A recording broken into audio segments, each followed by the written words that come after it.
Salut à tous, je vous avoue, je suis dans un mood positif, je viens d'ouvrir ma reward il y a 1 heure, alors c'était qu'une T4, mais en fait je suis tombé sur une très belle T4, c'est Renato Ibarra, donc je suis super content, mais cette vidéo c'est pas pour ça, en plus je l'ai rabâché sur Twitter et tout, j'ai fait plusieurs posts, donc voilà, je vais pas vous saouler avec ça.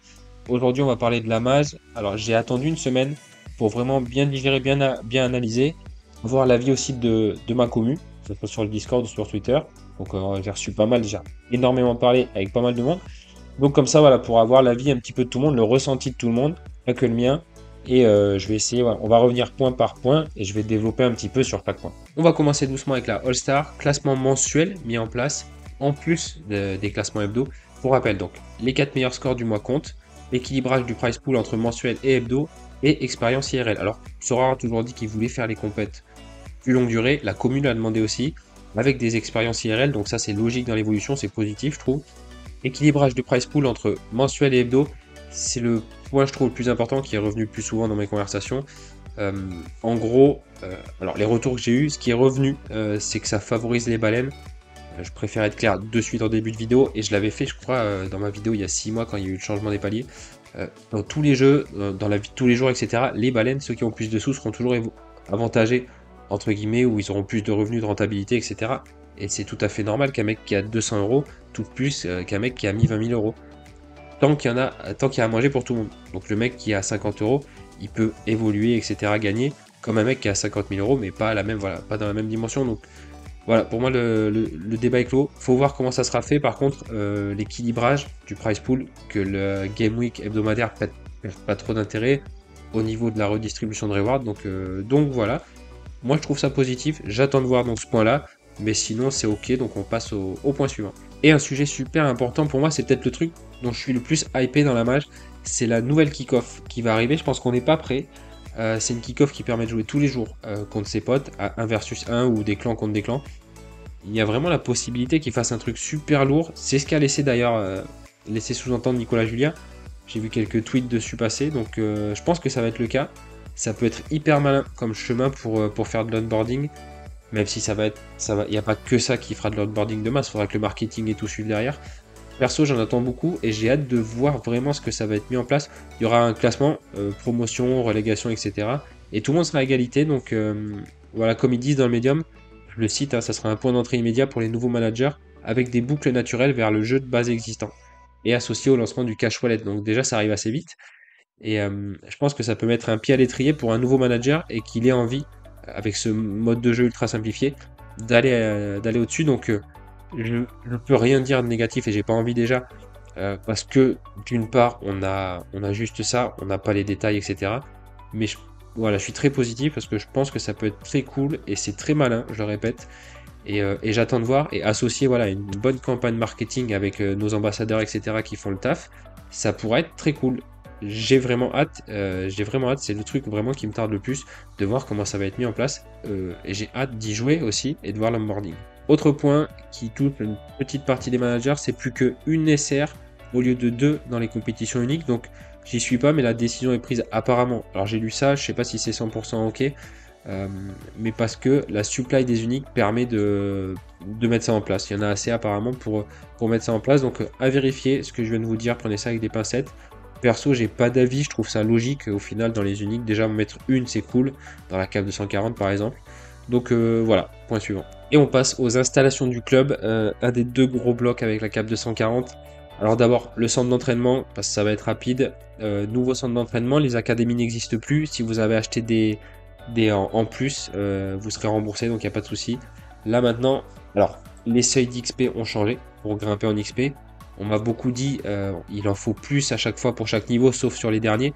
Oui, mais on ne sait pas si on va pas pouvoir en gagner plus parce qu'il va y avoir par exemple des entraînements spécifiques, des trucs comme ça. Donc j'attends de voir comment ça va être mis. Là, Sorare, avec ses installations du club, ils prennent un tournant, un vrai tournant de jeu de manager. Ils se sont jamais cachés, ils ont toujours dit qu'ils iraient voilà, dans cette évolution-là. C'est plus au niveau du physio, on en reparle juste après.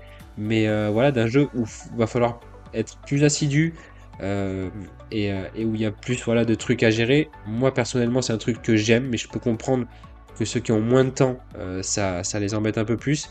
Mais voilà, Sora a toujours dit qu'ils iront dans un jeu. Le point sur lequel je suis plus mitigé, c'est le centre de physio. où on peut gérer la condition physique. Bon, je vais pas revenir sur le fitness. En gros, vous avez le bonus, un nouveau bonus de fitness à 10%.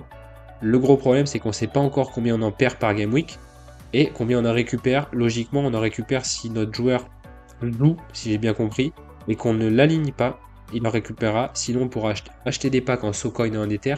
On pourra aussi en gagner. Donc, faut voir combien il en perd, combien on en récupère, suivant le physio, suivant les packs, etc. C'est le gros point d'interrogation. Je suis assez mitigé. Moi, honnêtement, je m'en serais bien passé de ça. J'aurais bien laissé les cartes parce que 10%, je trouve ça énorme. Au-delà de ces 10%, les pourcentages de collection, d'XP, etc., prennent beaucoup d'importance qu'ils n'avaient pas avant. Et c'est pour moi là le gros changement, euh, le gros changement au niveau des règles, du gameplay et de la stratégie. Du coup, je parle en mon nom, mais au nom de beaucoup de personnes avec lesquelles j'ai parlé cette semaine qui vont devoir ajuster, remodeler leur stratégie. Donc c'est vrai qu'on s'y attendait pas. Et c'est pas voilà, comme c'est vrai qu'ils avaient dit on va ajuster l'été prochain. Là c'est plus un changement de règle quand même. Donc voilà, on passe vraiment dans le jeu, dans le consommable. Donc j'ai certains potes qui voilà qui me parlaient de FIFA d'il y a longtemps, euh, qui étaient pas fans voilà des consommables. Je suis pas fan non plus, mais il va falloir faire avec. C'est surtout, je suis mitigé, je suis ni négatif ni positif parce que j'attends vraiment de voir comment ça va être mis en place. Parce que s'ils mettent ça bien en place, ça peut être cool. Et il y a des trucs à mettre en place pour gérer ça. On va en revenir sur la cape 240. Donc voilà. On attend de voir. Je m'en serais bien passé, je vous avoue. Mais j'aime l'aspect jeu dans lequel on rentre, vraiment. Moi, j'aime passer du temps sur Sorare. Je pense que ceux qui sont dans le même cas que moi, ça va aussi les faire kiffer d'avoir tous ces petits trucs-là. Ceux qui ont moins de temps, je comprends très bien que ça fait chier, clairement. Donc voilà, à voir comment ça va être mis en place. Et on redébriefera ensemble, du coup. Et on passe à un des plus gros sujets avec le centre de physio, c'est la refonte de la cape 240. J'utilise le mot refonte exprès parce que c'est pas juste un ajustement, c'est vraiment une refonte avec des nouvelles règles. On met tous les bonus, donc collection, XP du joueur, nouvelle saison, plus le fitness du coup, plus un capitaine, et on doit atteindre 300. Donc ça revient au même si on a en moyenne sur les 5 joueurs 16%, mais c'est surtout le poids du capitaine qui va être vraiment déterminant. Voilà, dans les faits, ça n'a pas l'air si simple. Encore plus si tu montes entre guillemets en rareté. Les séries uniques, niveau collection, il n'y a pas de pourcentage, donc ça c'est relou. En rare, c'est pareil. Pour avoir de la collection par rapport au limited, c'est quand même très compliqué, même si en limited, ça peut vite monter. Juro, il a dit que si les chiffres des managers qui atteignent pas le palier, je crois qu'il a dit ça pour les SR et les uniques, baissent, alors ils reverront. Mais je pense que ça va être inévitable parce qu'il manquera quelques pourcentages. Encore une fois, il va falloir voir comment le fitness est géré. Donc là, vous le savez, moi et beaucoup de mes potes, on est concernés par rapport à la Cap 240. C'est vraiment une des compètes, je crois, les plus jouées de toute façon sur Sora. Et c'est vrai qu'on a tous pris, on a tous fait nos strats en fonction des règles établies, c'est-à-dire qu'on n'allait pas chercher des joueurs de la même collection. L'XP ne comptait pas, donc on préférait payer moins cher un joueur qui avait moins d'XP parce qu'il n'y avait aucune incidence sur le gameplay. Donc voilà, moi comme les autres, j'ai fait pendant 3-4 mois, là j'ai mis en place mes SR. Il va falloir que je m'ajuste, que je m'adapte. Sur le coup, je vous avoue que j'ai été un peu mitigé et négatif sur le coup. Mais après, à froid, en réfléchissant, en discutant un petit peu à droite à gauche, je me suis rendu compte que voilà, il y avait des ajustements à faire qui allaient être intéressants et qu'il y avait des côtés qui me plaisaient vraiment dans cette match. Le fait qu'on rentre vraiment dans une dimension de jeu. Comme je vous dis, moi j'aime passer du temps sur Sora, donc c'est un truc qui me fait kiffer. Et voilà, je parle en mon nom propre là sur ce truc-là, mais voilà, ça change clairement les règles. Donc on s'ajuste et on verra dans les faits, dans la mise en place, avec tous les trucs qu'on sait pas encore, les détails super importants. Enfin, des détails, c'est des trucs super importants qu'on sait pas. On verra comment ça va se passer. Mais je pense qu'il y a moyen de mettre une stratégie en place intéressante. C'est-à-dire, j'ai beaucoup échangé avec mes potes par rapport à ça. C'est vrai que sur le coup, je savais pas trop où aller. Et c'est vrai que ça en est ressorti. D'ailleurs, je fais mon check à Miko. Allez le suivre. Je vous mets le lien dans les commentaires. Où en gros, la strat optimale, ça serait d'avoir ton gardien qui fait pas forcément beaucoup de DS, mais un peu de all-around. Un mec à 25, un remplaçant qui est quasiment sûr de rentrer. C'est là que ça va être difficile. Tu mets deux autres joueurs à 45-50 de L15 et le dernier, ton capitaine, tu prends une carte, une T1 sur lequel voilà, tu vas mettre tout le fitness comme à ton gardien, parce que ton gardien, tu vas peut-être pas en avoir un pour la mettre sur le banc qui est titu. Donc en faisant ça, le capitaine te rapportera la plupart de tes points, et c'est surtout lui qui va décider de l'obtention du palier ou pas. Donc c'est une stratégie intéressante à développer. Je m'arrête là pour ça, je voulais vous en parler quand même vite fait, mais je développerai avec lui en vidéo parce que ça, je pense que ça peut être cool. Pour rien vous cacher, voilà, je vous le dis, on avait fait une vidéo ensemble hier, sauf qu'il y a eu gros bug, on l'a fait à 23h, c'est un peu à l'arrache.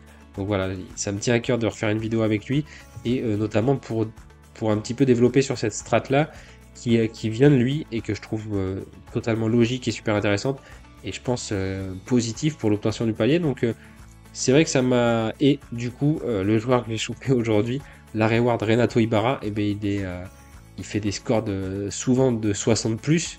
Donc c'est vraiment un joueur comme ça qu'il va me falloir. Et, euh, et donc je suis encore plus content, voilà, d'avoir chopé un joueur comme ça, surtout en T4. Donc voilà, il y a des trucs à travailler, à ajuster. C'est pour ça que je suis content d'avoir attendu une semaine pour vous faire cette vidéo, parce que j'ai quand même une autre vision que à chaud, ou quand c'est vrai qu'il y avait des streamers en live, ils étaient un peu pareils. À chaud, tu peux pas trop dire parce qu'il y a tellement d'infos à ingurgiter. Mais voilà, je pense qu'on est tous d'accord pour dire qu'on attend réellement de voir tout ce qui va être mis en place, qu'on soit mitigé ou non.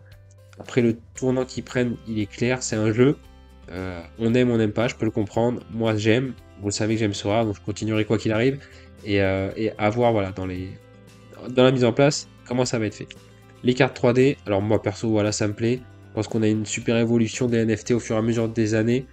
Sora, c'est une énorme boîte, donc ben, forcément, on attend de très jolis NFT. Et c'est le cas d'année en année. J'ai quasiment que des retours comme ça. Les cartes, elles plaisent à tout le monde.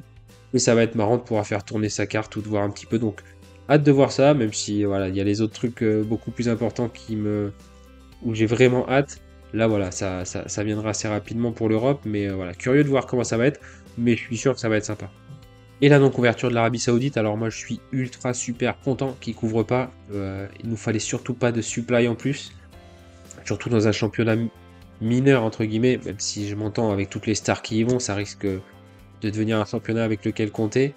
Euh, Derrière, pas de supply. Après, les joueurs déjà couverts, j'ai pas d'avis. Alors, j'en ai pas personnellement, je pourrais en avoir un qui part demain, mais j'ai pas d'avis. S'il y en a un qui part, ben, c'est le jeu, j'ai envie de dire. Il part dans un championnat non couvert. Si c'est le cas, ben, je le hold. Après, voilà, si Mbappé y va, etc., ça sera. C'est compliqué, mais voilà, le cul entre deux chaises. Après, c'est un accord, ça se signe pas comme ça.